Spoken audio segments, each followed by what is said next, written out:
Welcome to This Explainer. Today, we're diving straight into the fascinating and honestly highly misunderstood world of blue-tongued skink nutrition.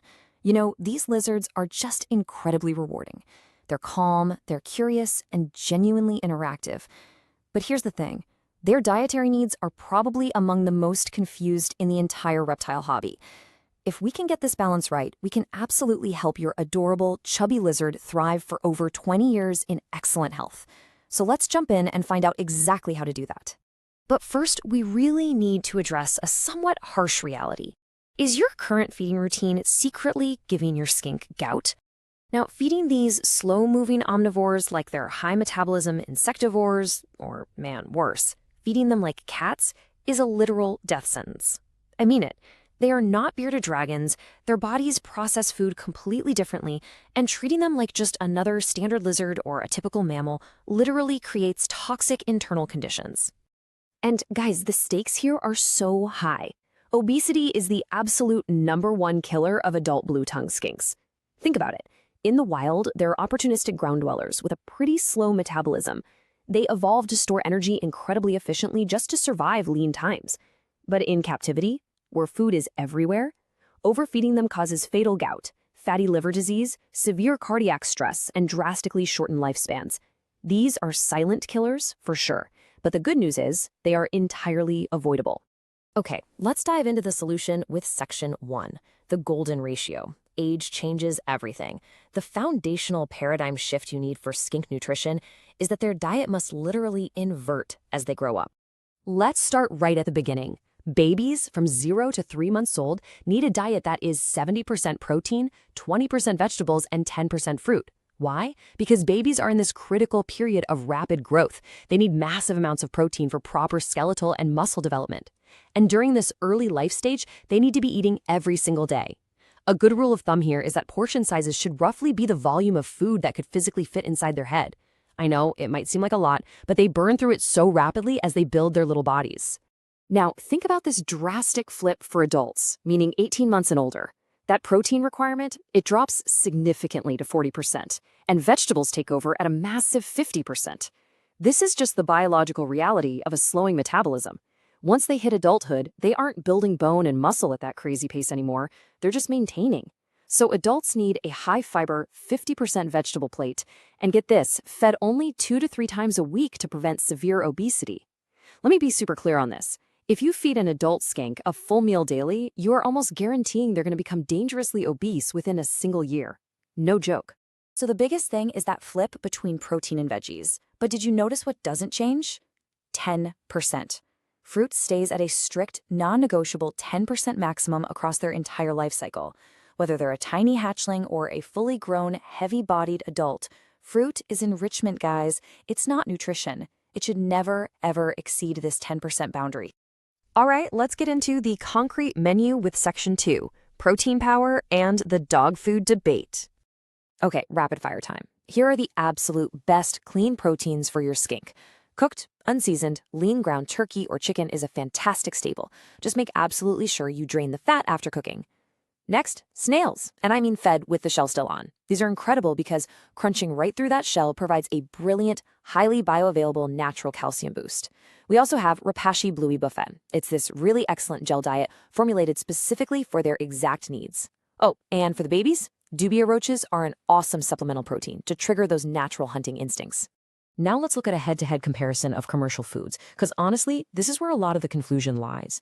High-quality, premium, grain-free dog food is actually a fantastic staple. Believe it or not, blue-tongued skinks are omnivores whose nutritional needs significantly overlap with dogs in so many surprising ways. When you use a dog food that has a named meat as the very first ingredient, like real chicken or turkey, and no artificial preservatives, it works wonderfully. Cat food, on the other hand, well, that is a completely different story. We have to be incredibly serious for a second here. Cat food causes fatal gout. Period. Cat food is formulated exclusively for obligate carnivores, right? So it has dramatically higher protein and fat concentrations than any skink could ever safely process. Regular consumption leads directly to incurable, super painful uric acid crystals just building up in their joints, their internal organs, and their connective tissue. It is agonizing for them, and it will cause total kidney failure. So please, never, ever feed your skink cat food. Okay, let's shift our focus to Section 3, Safe Greens and Forbidden Fruits. We're going to look at exactly what to chop and what to drop to hit that massive 50% vegetable requirement for your adults. For their main salad base, you want top-tier, highly nutritious, low-oxalate greens. We're talking collard greens, mustard greens, dandelion greens, and butternut squash. These are absolute superstars. You should actually be actively rotating through 3 or 4 of these over the course of a week. Different greens offer totally different vitamin profiles, and variety is exactly how plant-based nutrition works best. Mixing a leafy green with a solid squash gives them great texture and top-notch vitamins. But listen, you must explicitly avoid these toxic and forbidden items. Spinach contains really high levels of oxalic acid, which chemically binds to calcium in their digestive tract and directly causes severe bone disease. Avocado is outright lethal. It contains a toxin called persin, which causes rapid respiratory distress and death in reptiles. Rhubarb and onion, they cause severe internal organ damage. And then there's iceberg lettuce.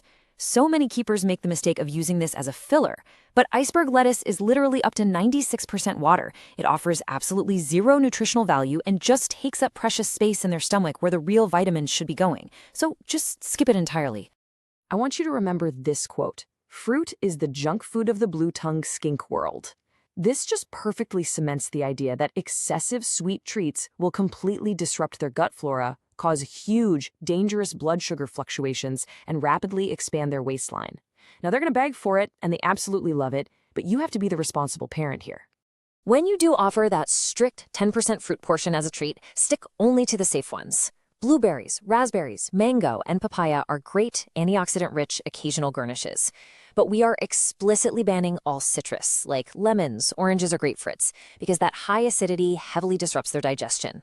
Also, strictly ban grapes and raisins. There is an unconfirmed but highly suspected risk of them causing sudden, catastrophic kidney failure in reptiles, kind of just like they do in dogs. It is simply never worth the risk. Moving right along to Section 4, the invisible necessities, supplements, and hydration. We need to frame the whole confusing world of powders and water bowls properly. These are absolutely not optional bonuses. They are strict survival requirements. Actually, I highly recommend grabbing a screenshot of this schedule to keep right by your enclosure. Here is what you need to follow. Plain calcium, meaning calcium without synthetic D3, must be dusted lightly on the protein portion of every single feeding. Calcium with D3 is given exactly once a week if you have proper UVB lighting installed, or twice a week if you don't. And then a high-quality multivitamin is used exactly once a week. You never, ever want to combine calcium and D3 on every feeding. Vitamin D3 is fat-soluble, meaning it builds up in their tissue over time and causes toxic hypercalcemia. If you skip this routine, the results are just completely devastating. Skipping calcium leads directly to irreversible metabolic bone disease, or MBD. See, without that light dusting of plain calcium on every protein meal to balance the phosphorus in the meat, your skin's body will literally steal calcium from its own skeleton. They'll suffer from painfully softened bones, a rubbery jaw, bowed limbs, and eventually spinal deformities and total paralysis. It is horrific. But the good news is, it's 100% preventable. Next up is hydration, which actively protects those highly sensitive kidneys we've been talking about. Here are 2 incredibly effective hydration hacks for you. Number 1, provide a large, heavy, stable soaking bowl. They don't just drink from it, they actually frequently soak their entire bodies in it to self-regulate their temperature and help with shedding. Number 2, lightly mist their fresh greens with a spray bottle right before serving. Many blueies will just enthusiastically lick the water droplets right off the leaves. It's such a cute behavior to watch, and it's a super efficient way to make sure they're getting that extra internal hydration with their meals. All right, let's bring all these crucial facts together in Section 5, the perfect Krawlo plate. Let's build a flawless, life-extending adult meal step by step.